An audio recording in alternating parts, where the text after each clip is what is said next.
ቤት ስገባ ድካሜን የምረሳበት ማማን ሳገኛት የእውነት በቃ በጣም ደክሞኝ የነበረው ሙሉ በሙሉ ነው የሚወገደው እና ደግሞ በጣም አድካሚ ጊዜን የነበረው እና ለማማ እናቴ ከጎቦ ማንጎ ማለቂያ ወራት ላይ ስለደረሰ ለመጨረሻ ጊዜ ልላክላት ብላ ማንጎ ላከችልንና ከዛ ደግሞ አንዳንድ እቃዎችን አብራት ስትልክልን መኪና ነበር የምትልክልን። ማለት ሰው ምናምን ጠብቃ አይደለም እሷ ስትልክልን ቶሎ እንዲደርስላቸው ምናምን ብለን ስለምታስብ እስክታገኝ አትጠብቅም እና በመኪና ነው የምትልክልን። ለመቀበል ቀድሜ ከስራ 8 ተኩል ነው የወጣሁትኝ እና ከ8 ተኩል ወጥቼ ልክ ኮይ አደባባይ የምንጠብቅበት አለቃ የምንቀበልበት እዛ ጋር ቁጭ ብዬ እየጠበቅኩኝ ብዙ ባሶች አልፋሉ። ጠበቅኩኝ፣ ደወልኩለት መልሼና ስደውል ገና ነን ምናምን አለኝ። በቃ እሺ ስትመጣ ደውልልን ምናምን አልኩትኝ። የጠበቅኩ በጣም ረጅም ሰዓት ላይ ቆየሁ እላችኋለሁኝ።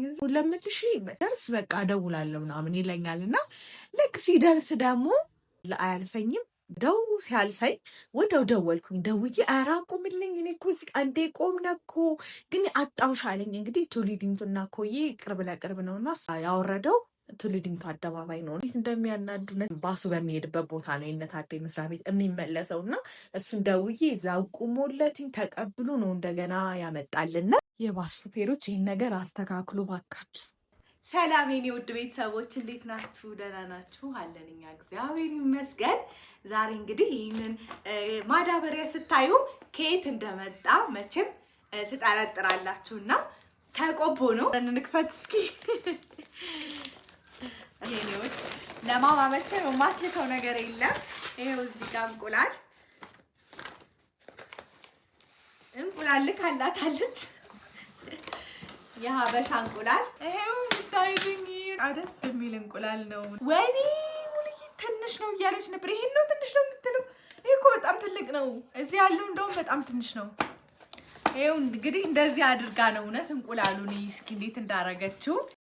እናቶች መቼም ያውቁበታል እንዴት አድርገው መላክ እንዳለባቸውና እዚህ ጋር ገለባ ውስጥ አለ ጨርቅ አለና እንደዚህ አድርጋ ምንም ነገር እንዳይሆን አድርጋ ነው የላከችልኝና በጣም ብልሃተኛ ናት። ግን የሰራው ስህተት አለ።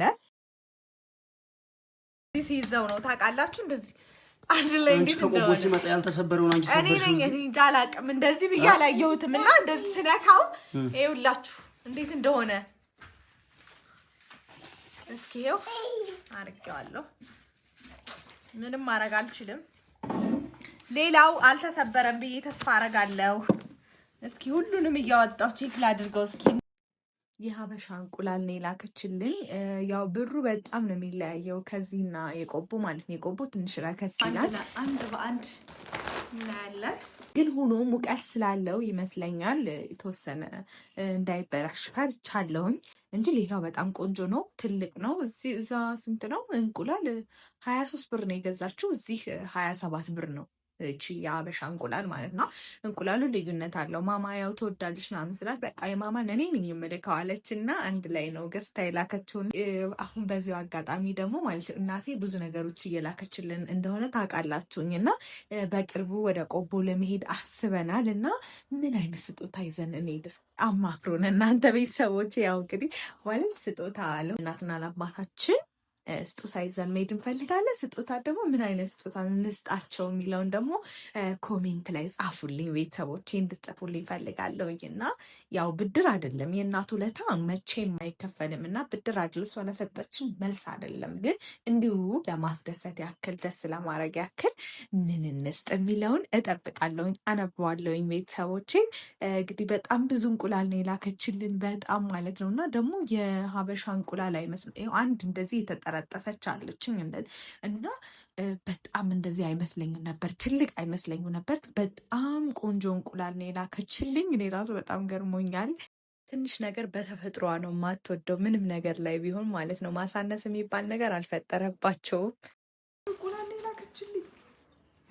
በቃ አንድ ነገር ላኪልኝ ካልኳት ይኸው አንድ ምንም ነገር ሳይሆን እና ለምን መሰላችሁ ስጦታ ያልኳችሁ? ያው እናት ውለታዋ አይመለስም እና ለዚህ ደግሞ ለገዛችሁ ደግሞ ብር ስንልክ ጭራሽ የማትቀበለን እና ስለዚህ የሆነ ነገር ደስ የሚያሰኛትን ሰርፕራይዝ እናደርጋቸዋለን ብዬ አስባለሁኝ። እና እንግዲህ ቆቦ እስክንሄድ ደግሞ እንዴት እንደቸኮልን በጣም ነው የናፈቀን። 1 አመት ሆነንና ታዴ ራሱ በቃ እንዲህ በቃ ቶሎ መሄድ አለብን ምናምን እያለኝ ነው። እና እንግዲህ ቶሎ እንደ እግዚአብሔር ፍቃድ እንሄዳለን ብዬ ተስፋ አረጋለሁ። ሁሉን ነገር ቼክ አደረግኩት፣ ምንም ነገር የለም። በቃ አንዷ ብቻ ነች፣ አንድ ደግሞ የተጠረጠሰች አለች፣ የተጋጨች እንጂ ምንም ነገር አልሆነም።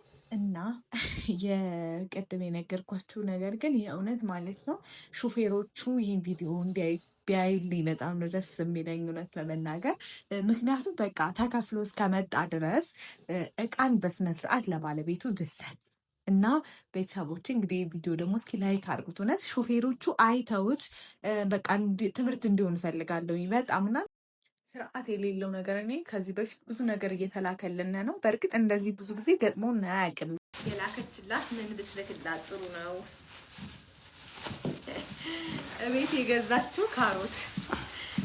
የገዛችው ካሮት እስኪ ተመልከቱ። ለማማ ብዬ ቆጠርኩት አለችኝ የኔ ውድ እናት። ተመልከቱ፣ ይህን የመሰለ ካሮት ከቤት ያለውን ነው ያመጣችኝ። ሄይ ተመልከቱ፣ ስኳር ድንች ደግሞ ተመልከቱ፣ ስኳር ድንች ተመልከቱ። ሰው ደግሞ ገጥሞናል ብሎ ሲያወራ ሰምቻለሁኝ። እና ሁላችሁም አይደለም አንዳንድ ሹፌሮች አላችሁ እንደዚህ አታደርጉ። ምንም ነገር እንኳን ባይከፈለው እሺ እንደው በቃ ምንም ነገር ስላልተከፈለው ነው እንላለን። ይሄ ግን ተከፍሉትም ምን ብሉም እንደዚህ ማድረግ ደግሞ በጣም ነው የሚያስጠላው እና ይሄ ትክክል አይደለም። ይሄን ነገር አስተካክሉ። ከዛ ኔክስት ደግሞ ወደ ማንጎ እናት አመሰግናለሁኝ። ኑሪልኝ፣ እድሜሽን ረጅም ያድርገው። እኔ ራሱ ማሬም በጣም ነው የምወደው። በነገራችን እግዚአብሔርን በጣም ውስጤ ነው።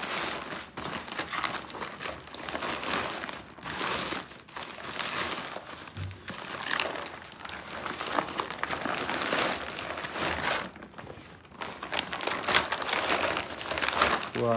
አንቺ ሳይገለጥ መልኩ ራሱ እንዴት ነው? እስማም ተመልከቱ።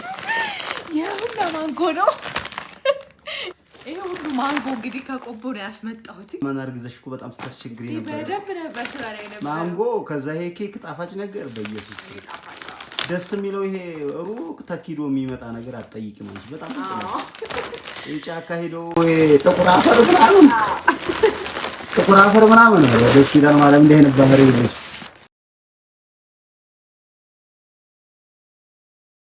እንዴት ነው የሚያምረው! ካሮትም አይታችሁታል። ካሮቱንም ልካልኛለች። እንግዲህ ካሮት እዚህ ያለ ምንም ያላትን ሁሉን ነገር ነው እዚህ የሚጎልብን ነው የሚመስላት ልበል እኔ አላውቅም። ብዙ ነገር ነው የምትልከው እዚህ በቃ እኛ ራሳችንን ችለን ምናምን የሚቸግረን ነው እየመሰላት ያለውና ይሄ አፕል ነው። ይሄው እያያችሁትን ይሄ አፕል ነው። ይሄኛው ማንጎ ነው። ማለቁ በፊት ብላ የላከችው ማንጎ እንግዲህ በጣም ብዙ ነው ያመጣችሁ። እኔ ሳያልቅ ቶሎ ላክላቸው ብላ ስለሆነ መሰለኝ እና ከዚህ በኋላ እንግዲህ ይሄ ማንጎ የለም። እንግዲህ በጣም አሪፍ ነበር ማንጎ፣ እውነት በጣም ያራዱ ማንጎ በጣም ልዩ ነው። ከዚህ በፊትም ልካ አሳይቻቸዋለሁኝ እና ከዚህ በኋላ ያለው ወዲ ነው።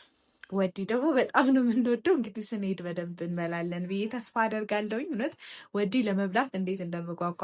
እንደኔ ናችሁ ግን ወዲ ትወዳላችሁ?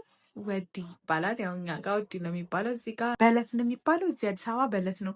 በነገራችን አዲስ አበባ አለ፣ ግን እዚህ ያለ የአዲስ አበባ ወዲ የሚበላውን ላይ አይመስለንም። ለምን እንደሆነ አላውቅም። እንዲሁ በጣም ይቀፈናልና እዛው ዝናብም መታው ምናምን ይባላል። መቼ ላይ በነገራችን በፊት ያው ዝናብ ካልመታው አይበላም ይባል ነበር እና ዝናብ ካልመታው ጭራሽ አታስበላንም እናቴ። እና እዚህ ደግሞ ለምን እንደሆነ አላውቅም በቃ የሚበላ አይመስለኝም።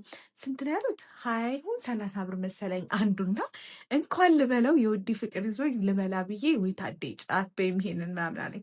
እኔም ራሱ ቀፎኛል፣ ግን ፍቅሩ ስላለኝ ብቻ ልበላ አስቤ ነበረ፣ ግን አልተሳካም። እንግዲህ ቆቦ ስንሄድ ደግሞ ወዲ እንበላለን።